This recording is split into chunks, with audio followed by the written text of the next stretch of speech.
नमस्कार दोस्तों। चलिए आज फिर से हमारे चैनल नॉलेज एकेडमी खन्नी पे स्वागत है। तो चलिए आज मैं आप लोगों के लिए एक नया वीडियो लेकर आया हूं जो कक्षा 6 भाग 1 विज्ञान की पुस्तक है, जो कि समग्र शिक्षा अभियान मतलब बिहार गवर्नमेंट की तरफ से प्रदत्त है।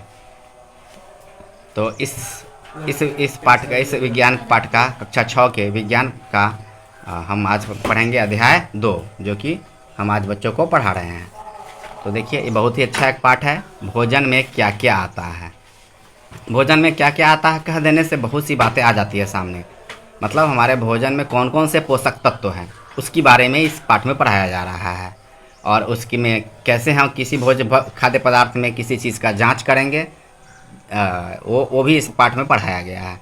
तो इसी में आज हम पहला है, एक पीछे था कार्बोहाइड्रेट की जांच, हो तो मैं बच्चों को इसको पढ़ा चुका हूँ, लेकिन आज था प्रोटीन की जांच। तो इस प्रोटीन की जांच के बारे में मैं बताता हूँ।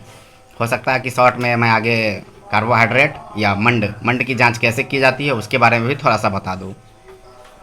चलिए शुरू करते हैं हम।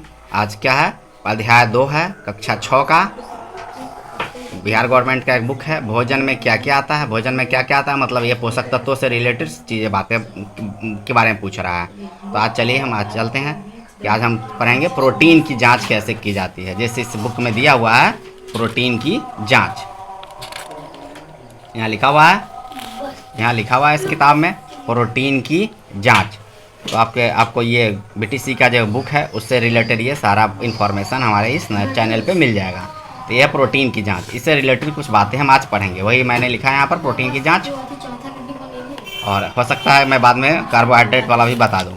तो चलिए पहले इसको चलते हैं, पढ़ते हैं। प्रोटीन की जांच में क्या करना है, इसकी विधियाँ क्या क्या है। इसकी विधि मतलब प्रोटीन की जांच, किसी खाद्य पदार्थ में प्रोटीन पाया जाता है कि नहीं, इसके लिए ये विधि है। पहला विधि क्या है, पहला क्या है, किसी खाद्य पदार्थ की अल्प मात्रा लीजिए। मतलब कोई भी खाद्य पदार्थ का थोड़ा सा मात्रा ले लीजिए, बहुत कम मात्रा लेना है। वो भी खाद्य पदार्थ कैसा होना चाहिए, चूर्ण अवस्था में, मतलब पिसा हुआ। तो हम आज इसके लिए उदाहरण में क्या ले लिए, गेहूं का आटा पिसा हुआ रहता है, इसलिए मैं उसको ले लिया। दूसरा विधि क्या करना है, गेहूं के आटा को एक परख नली में रख देना है। परख नली तो जान रहा है, इसे कहते हैं परख नली में रख दिया गेहूं का आटा। तीसरा विधि क्या करना है, 10 बूंद पानी परख नली में रखकर अच्छी तरह से हिलाकर मिला दे। अब देखिए, पहले से मैंने क्या रख दिया इसमें, गेहूं का आटा। अब क्या डाल दिया, 10 बूंद पानी, और उसको एक ढक्कन, इसके मुंह को ऐसे बंद करके हिलाकर अच्छी तरह से मिला देंगे। मिला दिया।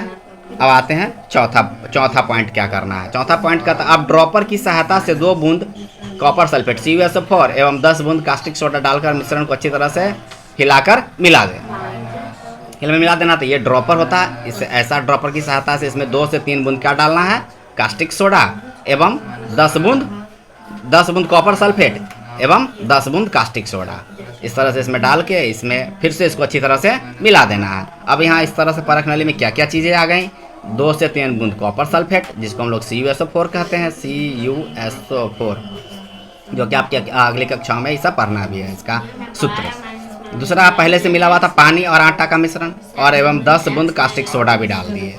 इस तरह से 1 2 3 4 चीज़ का मिश्रण यहाँ तैयार हो गया। अब क्या करेंगे, अब यदि खाद्य पदार्थ का, लास्ट पॉइंट है, यदि खाद्य पदार्थ का परख नली में रंग बैंगनी हो जाता है तो समझेंगे कि खाद्य पदार्थ में प्रोटीन उपस्थित है।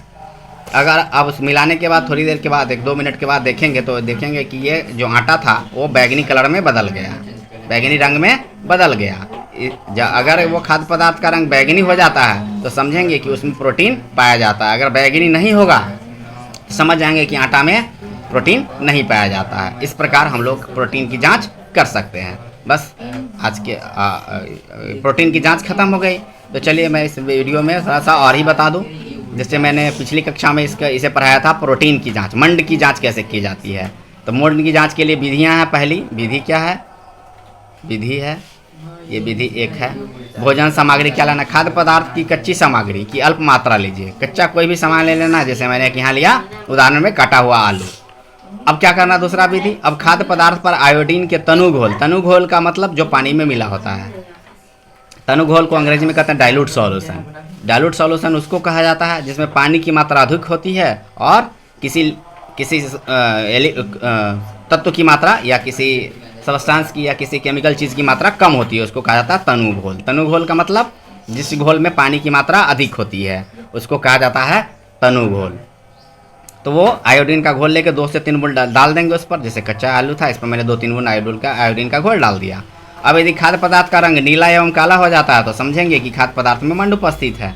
अब इस खाद्य पदार्थ का रंग कैसा हो जाना चाहिए? नीला या काला हो जाता है। नीला या काला हो जाता है, समझेंगे कि आलू में कि खाद्य पदार्थ में मंड या स्टार्च उपस्थित है।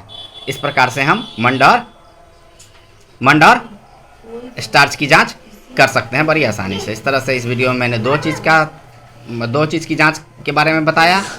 चलिए मिलते हैं फिर अगले वीडियो में अगले जांच की ओर। नमस्कार, थैंक यू, धन्यवाद।